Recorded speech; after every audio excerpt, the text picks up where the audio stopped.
നമസ്കാരം. Tarot spiritual ഹീലിംഗിലേക്ക് എല്ലാവർക്കും സ്വാഗതം. അപ്പോൾ നമ്മൾ ഇന്ന് നോക്കുന്നത് നിങ്ങളുടെ പേഴ്സന്റെ കറന്റ് എനർജി എന്താണെന്നുള്ളതാണ്. ഇതൊരു ജനറൽ റീഡിംഗ് ആണ്, ജനറൽസ് ആണ്. നിങ്ങൾ എപ്പോഴാണോ ഈ റീഡിംഗ് കാണുന്നത് അപ്പോൾ മുതലാണ് നിങ്ങൾക്ക് ഇത് വാലിഡ് ആയി തുടങ്ങുന്നത്. അതുപോലെ ഈ റീഡിംഗിൽ നിങ്ങൾക്ക് റിസനേറ്റ് ആവുന്ന കാര്യങ്ങൾ നിങ്ങൾ എടുക്കുക, അല്ലാത്ത കാര്യങ്ങൾ നിങ്ങൾ വിട്ടുകളയാം. അതുപോലെ ലവേഴ്സ് ആയിക്കോട്ടെ, എക്സ്ട്രാമാറ്റിക് അഫയറുള്ള ആളുകളായിക്കോട്ടെ, എല്ലാവർക്കും ഈ റീഡിംഗ് എടുക്കാവുന്നതാണ്. അതുപോലെ നിങ്ങൾക്ക് പേഴ്സണൽ റീഡിംഗ് ആവശ്യമുണ്ടെങ്കിൽ മുകളിൽ കൊടുക്കുന്ന വാട്സ്ആപ്പ് നമ്പറിൽ കോൺടാക്ട് ചെയ്യാവുന്നതാണ് കേട്ടോ. അപ്പം പോസിറ്റീവ് മൈൻഡ് സെറ്റോട് കൂടി ഇരുന്നിട്ട് റീഡിംഗ് കാണാം.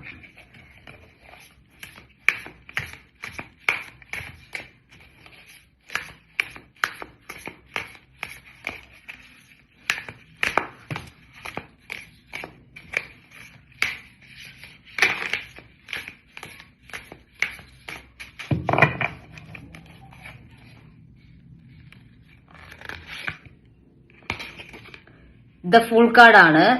നിങ്ങളുടെ റിലേഷൻഷിപ്പിൽ എന്തൊക്കെ ഇഷ്യൂസ് നടക്കുന്നുണ്ടെങ്കിലും പ്രതിസന്ധികൾ ഉണ്ടെങ്കിലും നിങ്ങൾ തമ്മിൽ ഒരു നോ കോണ്ടാക്ട് സിറ്റുവേഷൻ ആണ്, ലെസ് കോണ്ടാക്ട് ആണ്, എന്ത് സിറ്റുവേഷൻ ആയാലും അവിടെ ആ ഒരു സിറ്റുവേഷനെ അതിജീവിക്കാൻ വേണ്ടി നിങ്ങളുടെ പേഴ്സൺ തയ്യാറാണ് എന്നാണ് കാണിക്കുന്നത്. ചിലപ്പോൾ അവരുടെ ലൈഫിൽ അവർ കുറച്ച് സ്ട്രഗിൾ സിറ്റുവേഷനിൽ നിൽക്കുന്നുണ്ടായിരിക്കാം. അപ്പോൾ അതിനെ അതിജീവിക്കാൻ അവർ ശ്രമിക്കുന്നുണ്ട്, അല്ലെങ്കിൽ ഈ സിറ്റുവേഷൻ മറികടന്ന് റിലേഷനെ മുന്നോട്ട് കൊണ്ടുപോകാൻ വേണ്ടിയിട്ട് അവരുടെ ഭാഗത്തുനിന്ന് എഫേർട്ട് ഉണ്ടാവുന്നുണ്ട് എന്നുള്ളതാണ് കാണിക്കുന്നത്.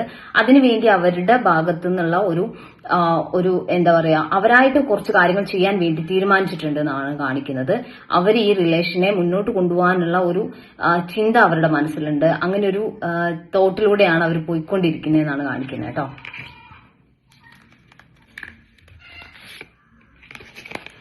ത്രീ ഓഫ് സോർഡ്സ് എനർജിയാണ്. ഇവിടെ ഈ പേഴ്സണ് മാനസികമായിട്ടുള്ള വിഷമങ്ങളുണ്ട് എന്നാണ് കാണിക്കുന്നത്. അവർ പെയിൻഫുൾ ആയിട്ടുള്ള സിറ്റുവേഷനിലൂടെയാണ് കടന്നു പോകുന്നത് എന്നാണ് കാണിക്കുന്നത്. നിങ്ങൾ തമ്മിലൊരു അകൽച്ചയിലാണ് ഇപ്പോഴുള്ളത് എന്നുണ്ടെങ്കിൽ അവർ അത്രയും വേദനിക്കുന്നുണ്ട്. ആ ഒരു അകൽച്ചയിൽ അവർ അത്രയും വിഷമിക്കുന്നതായിട്ടാണ് കാണുന്നത്. അത്രയും പെയിൻഫുൾ ആയിട്ടാണ് ഇപ്പോഴവർ മുന്നോട്ട് പോകുന്നത് എന്നാണ് കാണിക്കുന്നത്. അവരെ ഈ ഒരു സെപ്പറേഷൻ അല്ലെങ്കിൽ ഈ ഒരു അകൽച്ച ഭയങ്കരമായിട്ട് നെഗറ്റീവ് ആയിട്ടുള്ള രീതിയിൽ തന്നെ ബാധിച്ചിട്ടുണ്ട്. അവരുടെ നിങ്ങളെ കുറിച്ചുള്ള ഓർമ്മകൾ അവരുടെ മനസ്സിലൂടെ വന്നുപോയിക്കൊണ്ടിരിക്കുമ്പോഴൊക്കെ അവർ വേദനിച്ചുകൊണ്ടിരിക്കുകയാണ്. ഓരോ നിമിഷവും അവര് പെയിൻഫുൾ ആയിട്ടാണ് ലൈഫിൽ മുന്നോട്ട് പോകുന്നതെന്നാണ് കാണിക്കുന്നത് കേട്ടോ.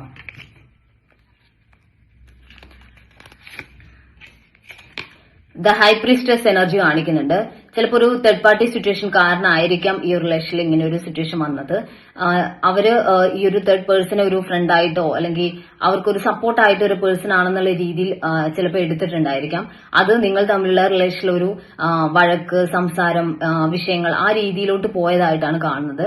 അപ്പോൾ അങ്ങനെ ഒരു സെപ്പറേഷൻ വന്നതുകൊണ്ട് തന്നെ നിങ്ങൾ അവരെ ആയിരിക്കാം ബ്ലെയിം ചെയ്തിട്ടുണ്ടാവുക. അവര് ഒരു തേർഡ് പാർട്ടിയെ ചൂസ് ചെയ്തു, അല്ലെങ്കിൽ നിങ്ങളെക്കാൾ ഇമ്പോർട്ടന്റ് ആയിട്ട് അവരെ കരുതി എന്നുള്ള രീതിയിൽ അവർക്ക് അവരുടെ മുകളിലാണ് ഈ ഒരു റിലേഷൻ ഇങ്ങനെ ഒരു സിറ്റുവേഷനിലോട്ട് എത്തിപ്പെട്ടത്, അല്ലെങ്കിൽ അവരാണ് അതിന്റെ കാരണം, റീസൺ അവരാണ് എന്നുള്ള രീതിയിൽ നിങ്ങൾ ചിലപ്പോൾ സംസാരിച്ച് കാണാം. അപ്പോൾ അതുകൊണ്ട് തന്നെ നിങ്ങൾ പേഴ്സൺ ആ ഒരു പെയിൻ താങ്ങാൻ പറ്റുന്നില്ല എന്നാണ് കാണിക്കുന്നത്. കാരണം അവർ ഇങ്ങനെ ഒരു സിറ്റുവേഷനിലോട്ട് ഇത് പോകുമെന്ന് ഒരിക്കലും വിചാരിച്ചിട്ടില്ല. ഈ തേർഡ് പേഴ്സൺ സത്യം പറഞ്ഞാൽ അവര് തേർഡ് പേഴ്സണെ ഒരു ഫ്രണ്ടായിട്ട് അല്ലെങ്കിൽ ആ രീതിയിലാണ് അവർ കണ്ടിട്ടുള്ളത്. പക്ഷെ തേർഡ് പേഴ്സൺ ഈ റിലേഷൻ ഏത് രീതിയിലെങ്കിലും ഒരു നെഗറ്റീവ് ആയിട്ടുള്ള രീതിയിൽ ഇതിനെ എൻഡ് ആക്കാൻ, അല്ലെങ്കിൽ ഈ റിലേഷനിൽ നിങ്ങൾ തമ്മിലുള്ള ആ ഒരു ബോണ്ടിങ് കട്ട് ചെയ്യാൻ വേണ്ടിയിട്ടാണ് വന്നത് എന്നുള്ളത് നിങ്ങളുടെ പേഴ്സൺ മനസ്സിലാക്കാൻ വൈകി എന്നാണ് കാണിക്കുന്നത്. അവരിപ്പോഴാണ് അത് തിരിച്ചറിയുന്നത്. അപ്പോൾ അവരത്രയും പെയിനിലാണ് നിൽക്കുന്നത്. നിങ്ങളുമായിട്ടുള്ള റിലേഷൻ ഇനി മുന്നോട്ട് കൊണ്ടുപോകാൻ പറ്റില്ലേ എന്നുള്ള ഒരു പെയിൻ അവർക്ക് ഭയങ്കരമായിട്ടുണ്ട്. അപ്പോഴത്തെ ആ ഒരു നിങ്ങൾ തമ്മിലുണ്ടായിട്ടുള്ള വഴക്കിന്റെ ദേഷ്യത്തിൽ ചിലപ്പോൾ അവർ നിങ്ങളെ ബ്ലോക്ക് ചെയ്ത് പോയതായിരിക്കാം. ഈ കോണ്ടാക്ട് ഇനി വേണ്ട, ആളെ അതായത് നിങ്ങളുടെ ഈ പേഴ്സണെ മനസ്സിലാക്കാത്ത ഒരു റിലേഷൻ വേണ്ട, നിങ്ങൾ അവരെ മനസ്സിലാക്കുന്നില്ല. അപ്പോൾ അങ്ങനെ ഒരു റിലേഷൻ അവർക്ക് വേണ്ട എന്നുള്ള രീതിയിൽ അവർ ഈ റിലേഷൻ എൻഡാക്കി പോയതായിട്ടാണ് കാണുന്നത്. പക്ഷെ അതിൽ അവരിപ്പോ റിഗ്രറ്റ് ചെയ്യുന്നുണ്ട് എന്നാണ് കാണിക്കുന്നത് കേട്ടോ. പേജ് ഓഫ് പെന്റിക്കിൾസ് എനർജിയാണ് ഇവിടെ കാണിക്കുന്നത്. ഈ പേഴ്സൺ ഈ റിലേഷൻ ഹോൾഡ് ചെയ്യാൻ അല്ലെങ്കിൽ അവരുടെ ലൈഫിൽ തന്നെ നിലനിർത്താൻ വേണ്ടി ശ്രമിക്കുന്നതായിട്ടാണ്. അതിനുവേണ്ടി എന്താണ് ചെയ്യേണ്ടത്, മുന്നോട്ട് അവരുടെ ഭാഗത്തു നിന്ന് എന്ത് ചെയ്യണം എന്നുള്ള ആലോചനയിലാണ് അവര്. അതായത് ഈ റിലേഷൻ ബെറ്റർ ആക്കി കൊണ്ടുവരണം, ഈ തേർഡ് പാർട്ടി സിറ്റുവേഷൻ കാരണം ഈ റിലേഷൻ എൻഡായി പോകാൻ പാടില്ല എന്നുള്ള ചിന്തയിൽ നിങ്ങളുടെ പേഴ്സൺ ഈ റിലേഷൻ ബെറ്റർ ആക്കി കൊണ്ടുവരാൻ വേണ്ടിയിട്ട് ശ്രമിക്കുന്നു എന്നാണ് കാണിക്കുന്നത്. ദ സൺ കാർഡാണ് ഈ റിലേഷനിൽ ഒരു നല്ലൊരു ബ്ലെസ്സിങ്സ് യൂണിവേഴ്സിന്റെ ഭാഗത്തുനിന്നൊരു ബ്ലെസ്സിങ്സ് വരുന്നതായിട്ട്, അല്ലെങ്കിൽ ഈ റിലേഷൻ കൂടുതൽ സ്ട്രോങ് ആയിട്ട് പഴയതുപോലെ തന്നെ ഒരു പുതിയ സ്റ്റാർട്ടായിട്ട്, അതായത് പുതിയതായിട്ടൊരു റിലേഷൻ സ്റ്റാർട്ട് ചെയ്യുന്ന പോലെ തന്നെ ഈ റിലേഷൻ ഇനിയും മുന്നോട്ട് പോകും എന്നാണ് കാണിക്കുന്നത്. നിങ്ങളുടെ പേഴ്സന്റെ ഭാഗത്തുനിന്ന് ആ രീതിയിലുള്ള ഒരു കോണ്ടാക്ട് വരും, അല്ലെങ്കിൽ ആ രീതിയിലുള്ള ഒരു അപ്രോച്ച് മുന്നോട്ടുണ്ടാവും എന്നാണ് കാണിക്കുന്നത് കേട്ടോ. 9 ഓഫ് വാൺസ് എനർജിയാണ്. നിങ്ങളുടെ പേഴ്സൺ അവരുടെ മനസ്സിലുള്ള വിഷമം എന്താന്ന് വെച്ചാൽ ഈ റിലേഷനിൽ ഇനി നിങ്ങളോട് ഏത് രീതിയിൽ പെരുമാറും, അല്ലെങ്കിൽ നിങ്ങളുമായിട്ടുള്ള കണക്ഷൻ ഏത് രീതിയിൽ മേക്കപ്പ് ചെയ്ത് പഴയ പോലെ തന്നെ കൊണ്ടുവരാൻ പറ്റും എന്നുള്ള കൺഫ്യൂഷൻ അവർക്ക് കാണുന്നുണ്ട്. അവർ ആ ഒരു ടെൻഷനിലാണെന്നാണ് കാണിക്കുന്നത്. എങ്ങനെ ഇത് റെഡിയാക്കി എടുക്കാം എന്നുള്ള ഒരു ടെൻഷൻ അവർക്ക് ഭയങ്കരമായിട്ടുണ്ട്. അങ്ങനെ ടെൻസ്ഡ് ആയിട്ട് അതിനെക്കുറിച്ചുള്ള വഴികൾ അവർ ആലോചിച്ചുകൊണ്ടിരിക്കുകയാണ്. കാരണം നിങ്ങളെ കുറിച്ചുള്ള ഓർമ്മകൾ വന്നിട്ട് അവർക്ക് ആ ഒരു മനസ്സിന് ഭയങ്കര ഒരു പെയിൻ ആണ്, ഡിസ്റ്റർബൻസ് ആണ് എപ്പോഴും വന്നുകൊണ്ടിരിക്കുന്നത്. അപ്പോൾ ഏത് രീതിയിലെങ്കിലും കോണ്ടാക്ടിലോട്ട് വരണം, എങ്ങനെയെങ്കിലും ഈ റിലേഷൻ പഴയ പോലെ ആക്കി എടുക്കണം എന്നുള്ള ഒരു ചിന്തയിലാണ് അവരിപ്പോൾ മുന്നോട്ട് പോകുന്നതെന്നാണ് കാണിക്കുന്നത്. 3 ഓഫ് കപ്സ് എനർജി കാണിക്കുന്നുണ്ട്. അവര് ഫ്രണ്ട്സിന്റെ കയ്യിൽ നിന്ന്, അതായത് ഫ്രണ്ട്സിനോട് അഡ്വൈസ് ചോദിക്കുന്നുണ്ട്. എങ്ങനെയെങ്കിലും ഇത് റെഡിയാക്കി എടുക്കണം, അവരുടെ ഹെൽപ്പ് വേണം എന്നുള്ള രീതിയിൽ അവരുമായിട്ട് കമ്മ്യൂണിക്കേറ്റ് ചെയ്ത് ഈ റിലേഷൻ മെച്ചപ്പെട്ട ലെവലിലോട്ട് കൊണ്ടുവരാൻ വേണ്ടിയിട്ട് അവർ ശ്രമിക്കുന്നതായിട്ട് കാണുന്നുണ്ട്. ചിലപ്പോൾ ഫ്രണ്ട്സുമായിട്ട് കണക്ട് ചെയ്തിട്ടൊക്കെ ആയിരിക്കാം നിങ്ങളെ അവർ കോണ്ടാക്ട് ചെയ്യുന്നത്. അങ്ങനെ കോണ്ടാക്ടിലോട്ട് വന്നതിന് ശേഷം റിലേഷൻഷിപ്പ് നല്ല രീതിയിൽ സ്ട്രെങ്തൻ ആക്കി പഴയ ഒരു ലെവലിലോട്ട് തന്നെ കൊണ്ടുപോകാൻ വേണ്ടിയിട്ട് അവരുടെ ഭാഗത്തുനിന്ന് ഒരു എഫേർട്ട് ഉണ്ടാവും എന്നാണ് കാണിക്കുന്നത്. അപ്പോൾ ഒരു പോസിറ്റീവ് ആയിട്ടുള്ള ചേഞ്ചസ് ഈ റിലേഷനിൽ വരുന്നതായിട്ടാണ് കാണുന്നത് കേട്ടോ. നമുക്ക് മെസ്സേജ് കാർഡ് നോക്കാം.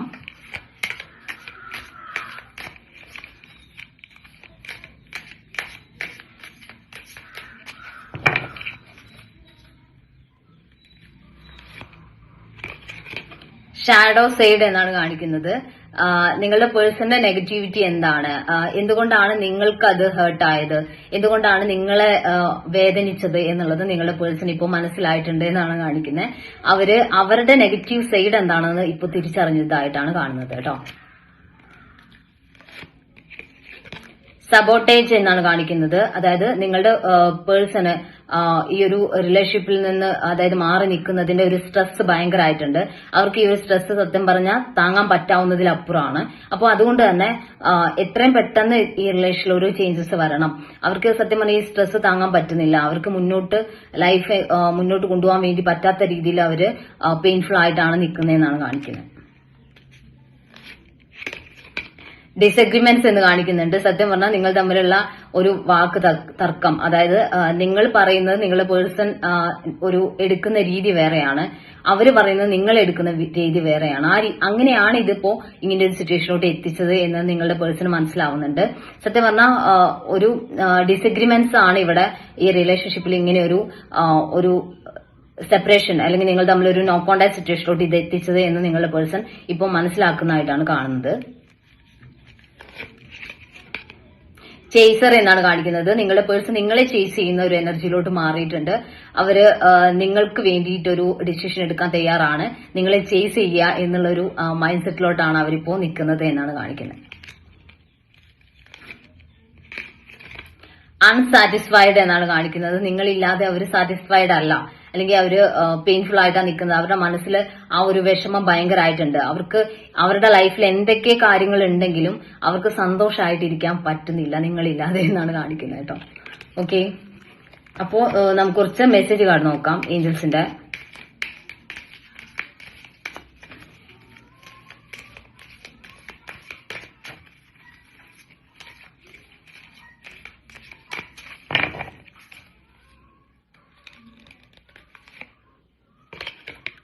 റിമൈൻ പോസിറ്റീവ് എന്നാണ് കാണിക്കുന്നത്. പോസിറ്റീവ് മൈൻഡ് സെറ്റോട് കൂടി മുന്നോട്ട് പോവുക. ലൈഫിൽ നമ്മളാണ് നമ്മുടെ ലൈഫ് ക്രിയേറ്റ് ചെയ്യുന്നത് എന്നുള്ളത് മനസ്സിലാക്കുക. നമ്മൾ എത്രമാത്രം നെഗറ്റീവ് മൈൻഡ് സെറ്റോട് കൂടിയാണോ മുന്നോട്ട് പോകുന്നത്, നെഗറ്റീവ് ചിന്താഗതികളാണോ മനസ്സിലുള്ളത്, അതിനനുസരിച്ചുള്ള ലൈഫും ആ ഒരു പാറ്റേണുമാണ് നമ്മുടെ ലൈഫിലോട്ട് വീണ്ടും വീണ്ടും വരുന്നത്. നിങ്ങൾ നെഗറ്റീവ് കാര്യങ്ങളാണ് കൊടുക്കുന്നത് യൂണിവേഴ്സിലോട്ട് എന്നുണ്ടെങ്കിൽ നെഗറ്റീവ് സിറ്റുവേഷൻസ് നിങ്ങളുടെ ലൈഫിൽ വീണ്ടും വീണ്ടും ക്രിയേറ്റഡ് ആവും. നിങ്ങൾ തന്നെയാണ് നിങ്ങളുടെ ലൈഫ് ക്രിയേറ്റ് ചെയ്തുകൊണ്ടിരിക്കുന്നത്. അതുകൊണ്ട് പോസിറ്റീവായിട്ട് റിലേഷനെ കുറിച്ച് ചിന്തിക്കുക, പോസിറ്റീവായിട്ടുള്ള സിറ്റുവേഷൻസ് ക്രിയേറ്റ് ചെയ്യുക.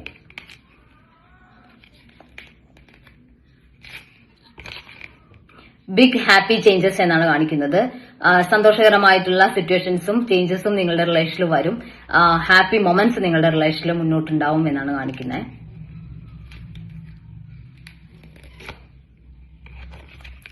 നോട്ട് ദ റൈറ്റ് ടൈം എന്നാണ് കാണിക്കുന്നത്. നിങ്ങൾ ഈ റിലേഷനിൽ ഒരു ഡിസിഷൻ എടുക്കുവാണെങ്കിൽ ആ ഒരു ഡിസിഷൻ എടുക്കേണ്ട സമയമല്ല ഇത്. അതായത് ഒരു നെഗറ്റീവ് ആയിട്ടുള്ള സിറ്റുവേഷൻ ആണ്, അല്ലെങ്കിൽ ഇങ്ങനെ ഒരു ഈ റിലേഷൻ നിൽക്കണ്ട എന്നുള്ള രീതിയിൽ ഒരു നെഗറ്റീവ് മൈൻഡ് സെറ്റോട് കൂടിയാണ് നിൽക്കുന്നതെന്നുണ്ടെങ്കിൽ ആ ഒരു നെഗറ്റീവ് അതായത് ഈ റിലേഷന് എഗെയിൻസ്റ്റ് ആയിട്ടൊരു ഡിസിഷൻ എടുക്കേണ്ട സമയമല്ല ഇത്.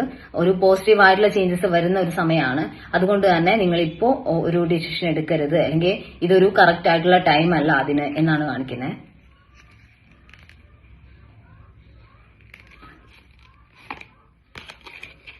മെഡിറ്റേഷൻ ബ്രിങ് ആൻസേഴ്സ് എന്നാണ് കാണിക്കുന്നത്. മെഡിറ്റേഷൻ ത്രൂ നിങ്ങൾക്ക് ആൻസർ കിട്ടും. ഈ റിലേഷനെ കുറിച്ചുള്ള പോസിറ്റീവ് ആയിട്ടുള്ള കാര്യങ്ങൾ നിങ്ങൾക്ക് മനസ്സിലാവും. ഈ റിലേഷൻ ഏത് രീതിയിൽ പോകുന്നു, അല്ലെങ്കിൽ എന്താണ് മുന്നോട്ട് ഈ റിലേഷന്റെ കാര്യങ്ങളിൽ വരുന്നത് എന്നൊക്കെ നിങ്ങൾക്ക് മനസ്സിലാക്കിയെടുക്കാൻ പറ്റുമെന്ന് തന്നെയാണ് കാണിക്കുന്നത്. ഓക്കെ, അപ്പൊ നമുക്ക് കുറച്ച് ക്ലൂസ് കൂടി നോക്കാം.